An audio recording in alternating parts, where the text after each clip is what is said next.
Good morning, good morning, good morning. You guys see the moniker. You guys see the prompt. All roads lead back to Obama and the jealousy of Obama. Y'all see the prompt. So, here we are. You know what? I'm kind of sick of and tired of the nonsense about how we got where we got with Iran and the deal and all of that. We reached a point in this country where people don't just judge policies by whether they actually work or not, but by who created the policies.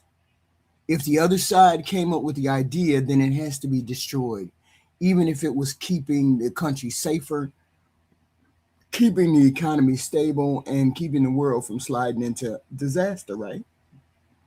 That kind of petty, tribal, ego-driven politics is exactly how we got into the mess we're dealing with right now. And nowhere is that more clear than with the Iran nuclear deal.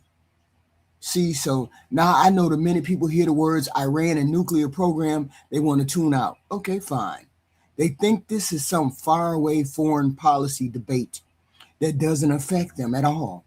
But stay with me, because this is not just about Iran. This is about your wallet. This is about gas prices. This is about why the Middle East feels like it's always on the edge of another conflict. And this is why America is now burning through its Strategic Petroleum Reserve, the emergency stockpile of oil that is supposed to protect us during national crisis. And I believe all roads lead back to one reckless, very reckless decision by this president. Donald Trump tearing up Barack Obama's nuclear deal led us to where we are today, to this disaster, to Iran in control of the Strait of Hormuz when they weren't. We are backsliding in this war. We got to be honest about what that agreement that Obama negotiated was. Was it perfect? No. Nobody seriously ever said it was perfect, but it was working. It was doing exactly what it was designed to do. Iran had agreed to slash its stockpile of enriched uranium, dismantle thousands of centrifuges, and open its facilities to international inspections. That's what that agreement was about. The whole point of the agreement wasn't that America suddenly trusted Iran. It was just the opposite. It was don't trust them, but verify everything that they do. That is what diplomacy is supposed to look like. You don't make agreements because you love your adversaries. You make agreements because they create rules, accountability, and stability. You make agreements between you two because the alternative is often uncertain, escalation, and eventual conflict, which we have right now. But Donald Trump couldn't leave it alone. His jealousy of Obama brought us here. He called it a disaster deal. It was not. He said it was one of the worst agreements ever negotiated. It was not. That fucking deal is looking mighty goddamn good right about now, ain't it, President Trump? Ain't it? Because you can't get these people to bend to your will. He promised the American people that if he tore up the Obama deal, Iran deal, he would get a much bigger, much stronger, much better deal. We all remember the promises. This president has made too many promises that he has failed to keep. But we all remember that promise. Iran would be forced back to the table. Maximum pressure would make them cave and do what we wanted them to do. America would be stronger than ever. Well, I think it's fair to ask a simple fucking question. Where is the better deal? Where is it? Because 8 years later, after you tore up Obama's deal, we don't have a better agreement. We are not in a better position today. We don't have a stronger anything after you tore up that Obama deal. We don't even have an agreement. We don't have jack shit.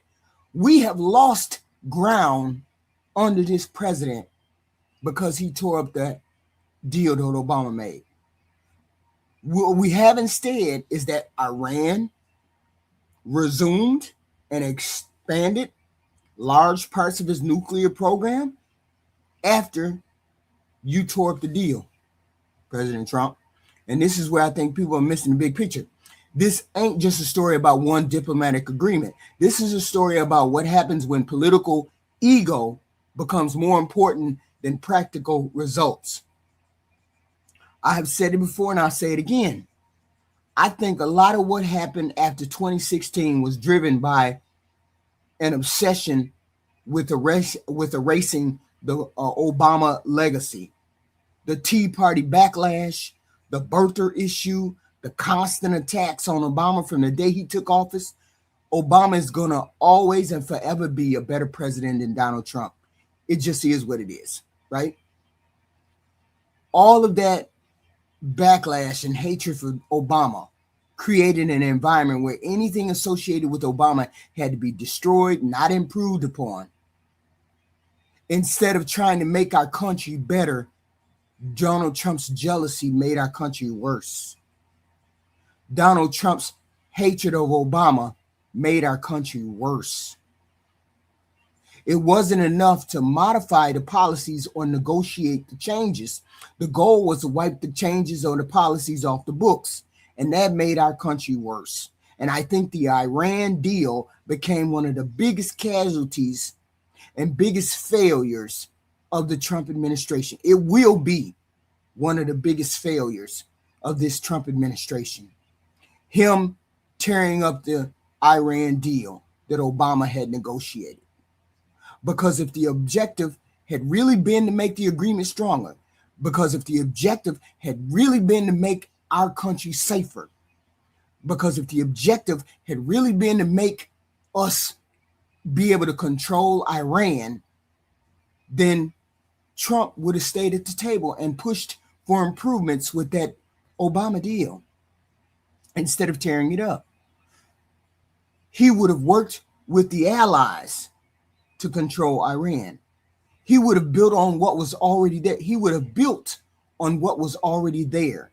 Instead, Donald Trump decided that he wanted to walk away and dared Iran to respond. Now look at where we at. Look at where we at. No deal on the table, no deal in sight, no ceasefire. Them running the Strait of Hormuz, Iran running the Strait of Hormuz. Look at where we at. All because of the jealousy of Obama that Donald Trump has, who he could never live up to in his wildest dreams. Okay. Iran responded. You said United States walked away. Donald Trump tore up the deal and walked away and dared Iran to do something. Iran did do something. They restarted the activities they had agreed to limit when Obama was in charge. Uranium enrichment increased. Stockpiles grew. International inspectors had less visibility. The region became more unstable under Donald Trump's watch. The possibility of military confrontation increased. See, that's what people don't get. We have all the military and might behind us, and you still can't knock Iran down. You still can't control Iran. You still got them coming at us. That's a problem. This is a classic David and Goliath problem. Okay? Goliath thought they were impossible to beat. They had the most formidable military, and all the military in the world is not helping the United States now. So that means nothing. The region became even more unstable. Iran is even more. The area, the Middle East is even more unstable. The possibility of military confrontation has increased twofold. And now, years later, we're watching that instability ripple across the global economy with the tearing up of this deal that Obama negotiated. Okay. And this is the part they don't want you to connect. When Trump tore up the Obama deal, he didn't just create a diplomatic crisis. He started a chain reaction to where we are right now. No deal meant Iran restarted and expanded its nuclear program. A stronger Iranian program meant greater tension throughout the Middle East. Greater tension put the Strait of Hormuz and the global oil supply under constant threat. Now it's under the control of Iran. Make the shit make sense. Dumb, you play dumbass games, you win dumbass prizes. Right? Oil markets reacted. Prices became volatile. Shipping became riskier. I don't know what they doing in that Strait of Hormuz. Ain't nobody trying to go through there with all the mines. That's wild that we're in the middle of this whole and why y'all can't make a deal? Why y'all can't make a deal? Or why Iran ain't coming to the table? Because they don't fucking have to. Because this dumbass administration put us in this position where we got to negotiate with somebody for a fucking piece of land that ain't even ours and ain't even theirs. That's wild. And now America is now we have to go into our Strategic Petroleum Reserves. Now we got to dip back into our reserves to soften this blow. If we had not went into our reserves, the gas would be $6, $7, $8, $9. Our gas would be $6, $7, $8, $9. Normally we have like 700 million or billion barrels of oil. Now we're down to like 300 million. We done cut off half of our oil. With us using 9 or 10 million or billion gallons of oil a day, we're running through our reserves. We can't separate the story of the reserves from the decision to abandon the Iran deal. They are chapters in the same story. This is the price of tearing of diplomacy. This is the price that we have to pay for this president's insecurity and jealousy of the former president. This is the price we're paying. Okay? Think about it. If you owned a home and somebody convinced you to throw away your insurance policy because they promised that they had a better insurance policy, then years later, your house caught on fire and they said, well, we don't actually have a replacement, so just empty your savings account. You would be mad as fuck. That's exactly what this feels like. Donald Trump promised a better Iranian deal, and he never got it because they never had any intention of going along with a deal. You tore up the deal that we had. You tore up the gatekeeping that we had on the Iranians already, and you put us in more danger. Now, ain't this the administration that keep talking about we trying to keep you safe? You didn't keep us safe. You put us in even more danger. You put us in even more of a perilous position. That's what you did. Okay? That's what you did. The Strategic Petroleum Reserve is not supposed to be a checking account. It's not supposed to be dwindled down to half of its reserves. It's not supposed to be a political piggy bank for you. Give the American, see, because when the war started, Donald Trump gave the oil reserves permission to release about 175 million gallons or whatever, 175 or something to that effect of oil, so that the American taxpayer didn't have to pay higher prices. If we did not have that reserve, our gas prices would be $6, $7, $8, $9. But we're running out of that oil reserve very, very fast at 9, 10 million or 10 billion gallons a day. Okay. This is America's, the oil reserve is America's emergency savings account. It exists for when we go to war, embargoes, natural disasters, major disruptions of the world economy or energy supply. It's there because smart countries prepare for emergencies. So when you hear that we're drawing down on the oil reserve at levels not seen in decades, the question should not simply be how much oil is left. The real question should be, why are we here in the first fucking place? We're here in the first fucking place because this petty ass president was jealous of Obama and decided that he was going to tear up whatever Obama did. You can't erase Obama. Obama is the better president. He's always going to be a better president.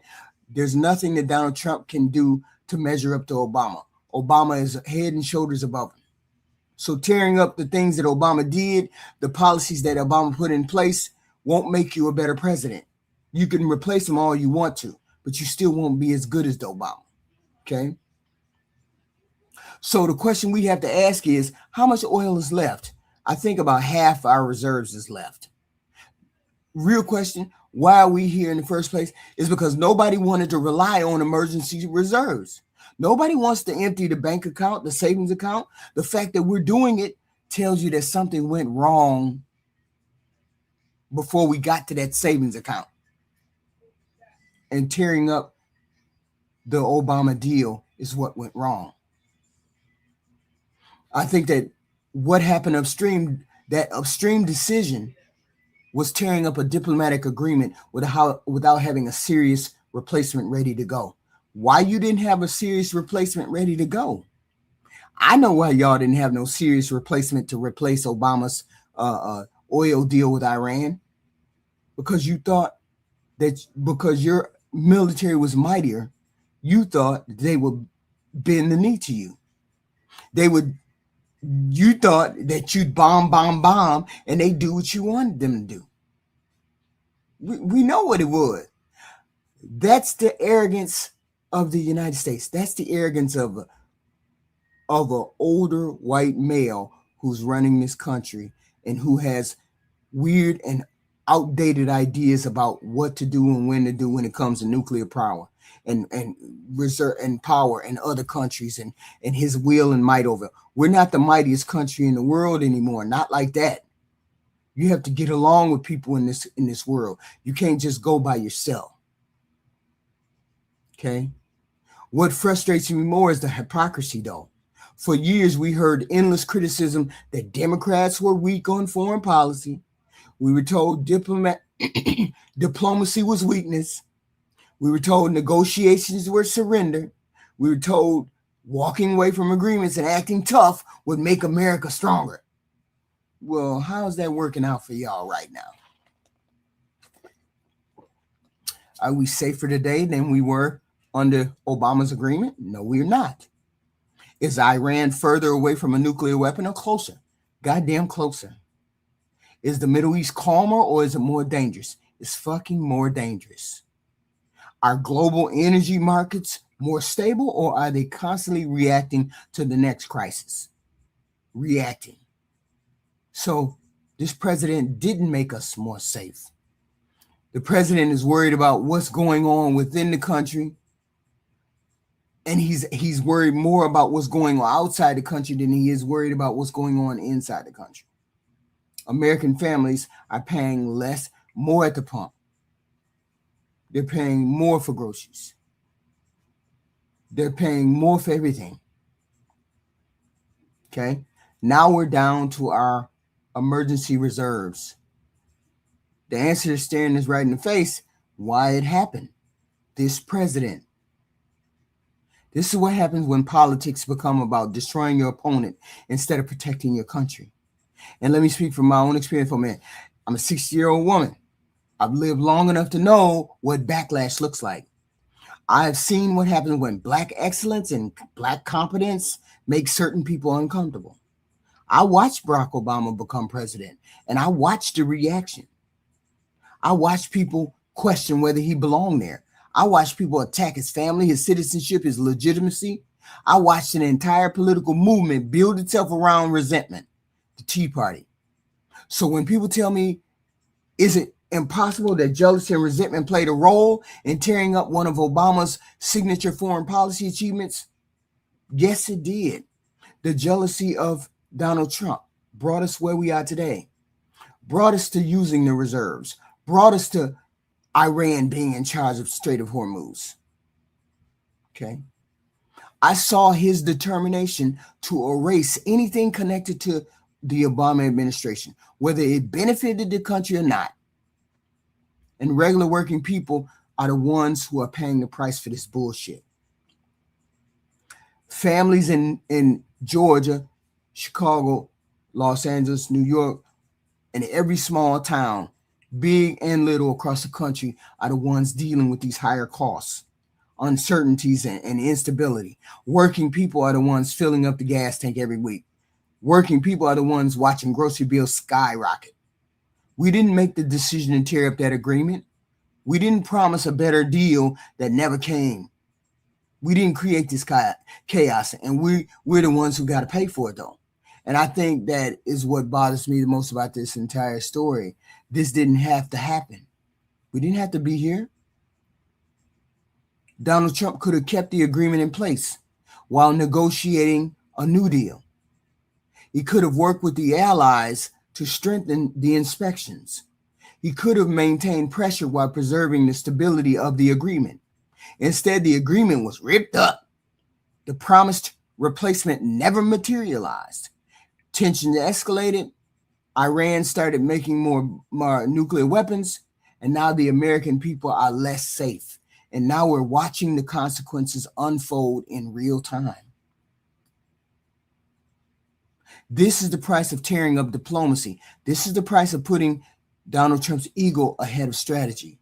And this is the price of treating government like reality television instead of serious public service. And this is why I believe all the roads lead back to the moment in 2018 when Donald Trump's jealousy of Obama became front and center. People ask me this all the time. How did we get here? How did we end up with another Iran crisis? How did we end up talking about draining the strategic petroleum reserves? How did we get to a place where the world feels more unstable than it did 5-10 years ago? I think the answer is right in front of us. Donald Trump.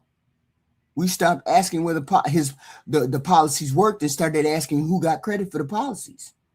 And once politics becomes about denying your opponent's victory instead of serving the public interest, you end up tearing down the very things that are led to protect us. This is why I believe jealousy of Obama got us here. This is why I believe the Iran crisis is here and the strategic reserves are connected. And that's why I think America needs to start demanding something better than this performative bullshit petty politics that this president is practicing. Because tearing things down is easy. Making the world safer is much harder. And building these agreements are harder. Maintaining peace is harder. Why y'all ain't came to no agreement yet? That's what I like to know. Why y'all ain't came to no agreement? Why y'all can't get Iran to bend the knee? You can't get Iran to bend the knee because you let them run off on your ass. Okay.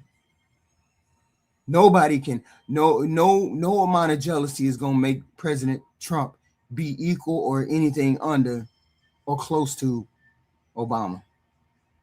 Nothing. Okay. Nothing. So it is what it is. So the hardest part with living with all of this is living with the consequences after everything falls apart. Now we got to live with it. Now we got to live with the fact that there is no agreement in place. Where the world is more of a dangerous place. More headache, more instability. Iran ain't coming to the table. Iran don't have to come to the table. Iran is winning. We're the ones that's losing. We're losing because of the ego of this president. That's why we're losing. Because of the ego of this president. Okay? And the whole point is, how are we going to get back to where we can have some kind of stability in this world? Okay?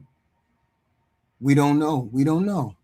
Because this administration keeps bumbling over itself. Okay? This administration keeps bumbling over itself.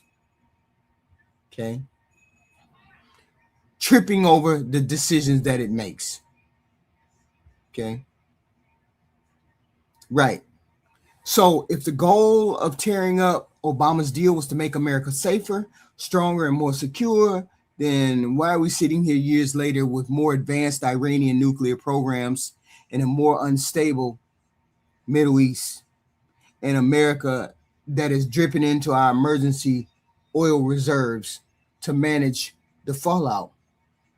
If this was such a success, if America had, if Donald Trump had made such success with this Iranian deal, why are we sitting here in worse situation than we were? And maybe it's time to admit that this was never about getting a better deal. Maybe he just didn't want a better deal. Maybe it was all about making sure Obama didn't get credit for the one he already made. Okay. No, we had $700 billion oil reserves. Stop it, excessive Gore. Don't rewrite history. Okay. Now we only have half. Don't rewrite history. Just goofy. And if making sure Obama didn't get credit was the objective, then the cost of that jealousy has come at an enormous price for us as Americans. We paid for this instability. We're going to pay for high energy costs. We are 2 months away from rationing oil and gas. We are 2 months away from rationing oil and gas. That's what other nations are doing. That's what other countries are doing. Other countries are rationing their gas, rationing the oil that they use for X, Y, and Z. They're currently rationing their stuff. So we're 2 months away from doing that. Because if you times 9 times 30, we're going to be out of our reserves within a month. We're going to be out of reserves. If we continue at this pace, we're going to be out of reserve within a month and a half, 2 months. I say a month and a half, 2 months. We're going to be out of our reserves. So a deal needs to be made. And even then it's going to take months to get back where we were. Even then it's going to take months, maybe even years to get back to where we were. We paying the higher prices. All because Donald Trump was jealous of Barack Obama and tore up the Iran deal. No, we don't use their crappy oil, retard. We use our reserves. And since we use our reserves and we normally start out with 700, now we're down to 300. We're burning through our reserves. And it's going to take 2 months and we're going to be through our reserve. The reason why we're using our reserves is that we don't want our gas prices to be $6, $7, $8, $9. So that's why we don't have gas that high. Sure, I don't. I don't know anything, Pat. I don't know jack. That's all it takes is reading. But I understand that you guys don't understand reading and you don't understand studying. Okay? So, yeah, you're smoking meth. You're smoking something all right. Ordinary Americans are paying the bill every single day. Okay? Every single day. Did Jealousy of Obama helped create this crisis we're living through today. Yes, it did. Yes, it did. It led directly to what we're doing right now. It led directly to us starting to ration on. We ain't started rationing gas yet. Give it 2 months. If this war continues to go on and on and on, we're going to have to start rationing our oil. Yeah, right. I can tell by the people in the comment that some of y'all are slow and don't get what I'm talking about. But that's okay. Let me know what you think about the comment in the commentary in the comment section. Some of y'all in the chat need to go do some research because you're goofy and you don't understand how oil and gas prices work, and you darn sure don't understand what our reserves are like. So no, I think you are, Pat. Hey, we keep going the direction we're going, and the gas is gonna get there $10 again. Only reason why it's not $10 is because of the strategic oil reserves. Because of the oil reserve, that's the only reason why we don't have gas that high. Okay. No, Paul, you need to go do that. Otherwise, you wouldn't be in here talking goofy like you goofy mega people do. So hit the like, share, and subscribe, and I will see you in another one, in another video. No, you definitely, that reading is stupid. Oh my God. This dude said reading is stupid, y'all. I swear, you mega people are y'all so goofy. Please hit the like, share, and subscribe. I appreciate all of y'all. I appreciate all of you.